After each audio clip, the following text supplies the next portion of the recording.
എന്തൊക്കെ പറഞ്ഞാലും രാവിലെ നേരത്തെ എഴുന്നേറ്റ് കുളിയൊക്കെ കഴിഞ്ഞിട്ടുണ്ടെങ്കിൽ ഒരു പോസിറ്റീവ് എനർജിയാണല്ലേ. നമുക്ക് എല്ലാ ജോലി ചെയ്യാനും ഒക്കെ ഒരു ഉഷാറാണ്. അങ്ങനെ രാവിലെ തന്നെ കുളിയൊക്കെ കഴിഞ്ഞ് വന്നതിൻ്റെ ശേഷം അടുക്കളയിലെ ജനലൊക്കെ ഒന്ന് തുറന്നിട്ടുണ്ട് കേട്ടോ. ഇനിയിപ്പോൾ ചോറിനുള്ള വെള്ളം വെച്ചെടുത്തിട്ടുണ്ട്, പാല് തിളപ്പിക്കാൻ വെച്ചിട്ടുണ്ട്.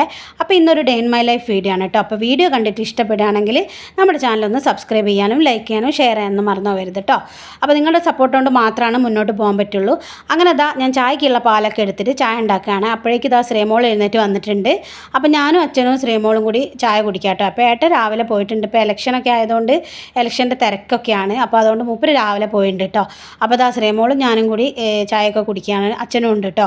അങ്ങനെ ഞങ്ങൾ ചായ കഴിഞ്ഞതിൻ്റെ ശേഷം ബ്രേക്ക്ഫാസ്റ്റും കാര്യങ്ങളൊന്നും നോക്കിയിട്ടില്ല കേട്ടോ. ആദ്യം ഒന്ന് നീറ്റൊക്കെ ആക്കി ഇട്ടതിൻ്റെ ശേഷം നോക്കാം വെച്ചാൽ. അപ്പോൾ ഞാൻ അടിച്ചു വാരി ഒന്ന് തുടച്ചിട്ടിട്ടുണ്ട്, എന്നിട്ടാണ് കുളിയൊക്കെ കഴിഞ്ഞ് വന്നത്. അങ്ങനെ പിന്നെ ബെഡ്ഷീറ്റ് ഞാൻ അലക്കാൻ ഇട്ടിട്ടുണ്ടായിരുന്നു. പിന്നെ വേറെ ഒരു ബെഡ്ഷീറ്റ് മാറ്റി വിരിച്ചിട്ടുണ്ട്. അപ്പോൾ ഇന്ന് ബ്രേക്ക്ഫാസ്റ്റിന് ഞാനൊന്ന് പഴം വാട്ടിയെടുക്കുന്നുണ്ട്, പിന്നെ മുട്ടയും പുഴുങ്ങിയെടുക്കുന്നുണ്ട് കേട്ടോ. ഞാൻ പഴം മാത്രമാണ് കഴിച്ചത്, റോബസ്റ്റ് പഴം. അപ്പോൾ ശ്രീമോക്ക് വേണ്ടി ഞാൻ മുട്ടയും പഴമൊക്കെ ഉണ്ടാക്കുന്നുണ്ട്. അച്ഛനും പഴം കഴിച്ചത്. പിന്നെ അതൊന്ന് നല്ല അയിലാന്ന് പറയാൻ പറ്റില്ല, അത്ര ഫ്രഷ് അല്ല. അപ്പോൾ അയിലെന്ന് കിട്ടിയതുകൊണ്ട് അത്ര നല്ല അല്ലാത്തതുകൊണ്ട് തന്നെ അതൊന്ന് വറുക്കാൻ വേണ്ടിയിട്ട് കട്ട് ചെയ്തെടുത്തിട്ടുണ്ട് കേട്ടോ. അപ്പോൾ മസാലയൊക്കെ തേച്ചിട്ട് അത് വറുക്കാൻ വെച്ചിട്ടുണ്ട്. അപ്പോൾ ഉച്ചക്കത്തേക്കുള്ള കാര്യങ്ങൾ ഇപ്പം തന്നെ നോക്കുന്നതല്ലേ നല്ലത്, കാരണം ഭയങ്കര ചൂടാണ്. അപ്പോൾ ഒരുപാട് വെയിൽ വരുമ്പോഴേക്ക് വേഗം തന്നെ പണികൾ തീർത്താൽ പിന്നെ നമുക്ക് ഫ്രീ ആയിട്ടിരിക്കാമല്ലോ. അപ്പോൾ ഞാൻ നോക്കുന്ന സമയത്ത് ശ്രീമോൾ ചായയൊക്കെ കുടിച്ച് കഴിഞ്ഞ ശേഷം ഭയങ്കര ഡാൻസ് ആട്ടോ, സ്പീക്കറൊക്കെ വെച്ചിട്ട്. പിന്നെ ഞാൻ കുറച്ച് അലക്കാനൊക്കെ ഉണ്ടായിരുന്നു. അപ്പോൾ അലക്കിയത് മടക്കി വെക്കാനും ഉണ്ട്. അപ്പോൾ അതൊന്ന് മടക്കിയൊക്കെ വെച്ചിട്ടുണ്ട്. പിന്നെ അലക്കാനുള്ള നല്ല ഡ്രസ്സ് ഞാൻ എപ്പോഴും പുറത്തുനിന്നാണ് കേട്ടോ അലക്കാറ്, മിഷനിലിടാറില്ല. കാരണം മിഷനിലിട്ട തുണിയൊക്കെ ചീത്തയാവുമല്ലോ, അതുകൊണ്ട് പിന്നെ എപ്പോഴും. അപ്പം പിന്നെ വീടിൻ്റെ അതിലിങ്ങനെ ആൾക്കാരിങ്ങനെ പോകും കേട്ടോ. അവരോടിങ്ങനെ കണ്ട ചാപ്പനോടും ചീപ്പനോടൊക്കെ വർത്തമാനം പറഞ്ഞിട്ടാണ് കേട്ടോ ഞാൻ ഓരോ കാര്യങ്ങൾ ചെയ്യുക. മുന്നിലിരുന്നാൽ എല്ലാവരും അതിലേ പോകും. അപ്പോൾ എല്ലാവരോടും വർത്തമാനമൊക്കെ പറഞ്ഞിട്ടാണ് ഓരോ ജോലിയൊക്കെ ചെയ്യുക. പിന്നെ അങ്ങനെ അടുത്ത വീട്ടിൽ താത്തയുണ്ട്, താത്തനോടും വർത്തമാനമൊക്കെ പറഞ്ഞിട്ടോ അലക്കുന്നതൊക്കെ. അങ്ങനെ അതൊക്കെ കഴിഞ്ഞ് വന്നതിൻ്റെ ശംക്കിന്ന് താത്ത ഒരു പച്ചമാങ്ങ തന്നിട്ടുണ്ട് കേട്ടോ. അപ്പോൾ അതുകൊണ്ട് ഇന്ന് കറി വെക്കാമെന്ന് വിചാരിച്ച്. അപ്പോൾ പച്ചമാങ്ങയും പരിപ്പും ചേർന്നിട്ടുള്ള കറിയാണ്, നല്ല അടിപൊളി ഒരു കറിയാണ് കേട്ടോ. അപ്പോൾ മാങ്ങേൻ്റെ തോലൊക്കെ കട്ട് ചെയ്തെടുത്തിട്ടുണ്ട്. പിന്നെ ഇതേപോലെ മാങ്ങ ഗ്രേറ്റ് ചെയ്തെടുക്കുകയാണ് കേട്ടോ ചെയ്യുന്നത്. അപ്പോൾ എന്താ വെച്ചാൽ നമ്മൾ കട്ട് ചെയ്തിടണ്ട, ഇതുപോലെ ഗ്രേറ്റ് ചെയ്തിടുക. അങ്ങനെ പരിപ്പ് കഴുകി ഞാൻ കുക്കറിലേക്ക് ഇട്ട് കൊടുത്തിട്ടുണ്ട്. ഗ്രേറ്റ് ചെയ്ത മാങ്ങയും കൂടി നമുക്കതിലേക്ക് ഇട്ട് കൊടുക്കാം കേട്ടോ.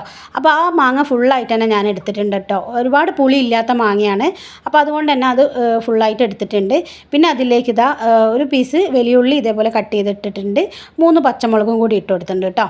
അപ്പോൾ നല്ല ടേസ്റ്റുള്ളൊരു കറിയാണ് കേട്ടോ. അപ്പോൾ ഇത് ഇങ്ങനെ ഉണ്ടാക്കാത്തവരൊന്നും ഉണ്ടാക്കി നോക്കേണ്ടി. പിന്നെ ആവശ്യത്തിനുള്ള ഉപ്പും കൂടി ചേർത്ത് കൊടുത്തിട്ടുണ്ട്, മുളക് പൊടി ഇട്ട് കൊടുത്തിട്ടുണ്ട്, പിന്നെ മഞ്ഞൾപ്പൊടിയും കൂടി ചേർത്ത് കൊടുത്തിട്ടുണ്ട് കേട്ടോ. എന്നിട്ട് അതിലേക്ക് തക്കാളിയും കൂടെ കട്ട് ചെയ്തത് ഇട്ട് കൊടുത്തിട്ട് ഒന്ന് മിക്സ് ചെയ്യുക കേട്ടോ.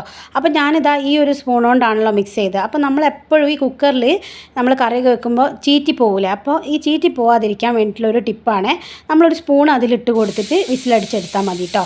അങ്ങനെ മീൻ ഫ്രൈ ആവുന്നുണ്ട്. പിന്നെ നമ്മൾ കണ്ടില്ലേ കുക്കർ അടിഞ്ഞു വരുമ്പോൾ പുറത്തേക്കൊന്നും ചീറ്റിയിട്ടില്ല. അപ്പോൾ ഇതുപോലെ ഈ ഒരു ടിപ്പ് നിങ്ങളെല്ലാവരും ഒന്ന് ചെയ്ത് നോക്കേണ്ടി. അങ്ങനെ ഞാൻ കറി വേവിച്ച് വെച്ചിട്ടുണ്ട്. ഇനിയിപ്പോൾ അതിലേക്ക് ഒരു വറവ് ഇട്ട് കൊടുക്കണം.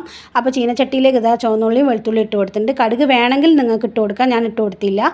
പിന്നെ കറിവേപ്പിലയും വറ്റൽ മുളകും കൂടി ചേർത്ത് കൊടുത്തതിൻ്റെ ശേഷം നമ്മൾ സ്പൂൺ എടുക്കണ്ടേ. അപ്പോൾ സ്പൂൺ ഞാൻ അതിൽ നിന്ന് ഇപ്പോൾ എടുക്കാണ്ട്. അപ്പോൾ പരിപ്പൊക്കെ നന്നായിട്ട് തന്നെ വെന്തിട്ടുണ്ട്, മാങ്ങ ഇതിലുണ്ട് എന്ന് തന്നെ അറിയില്ല കേട്ടോ.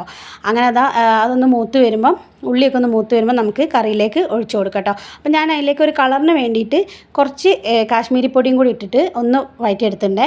എന്നിട്ട് കറിയിലേക്ക് ഒഴിച്ചു കൊടുത്തിട്ടുണ്ട് കേട്ടോ. അപ്പോൾ നല്ല അടിപൊളി കറിയാണ്. ഇങ്ങനെ ഉണ്ടാക്കാത്തവർ ഒന്ന് ഉണ്ടാക്കി നോക്കുക കേട്ടോ. ഈ ഒരു കറി നല്ല ടേസ്റ്റാണ്. ഇതിൽ തേങ്ങ അരയ്ക്കേണ്ട ആവശ്യമൊന്നുമില്ല കേട്ടോ, നല്ല അടിപൊളിയാണ്.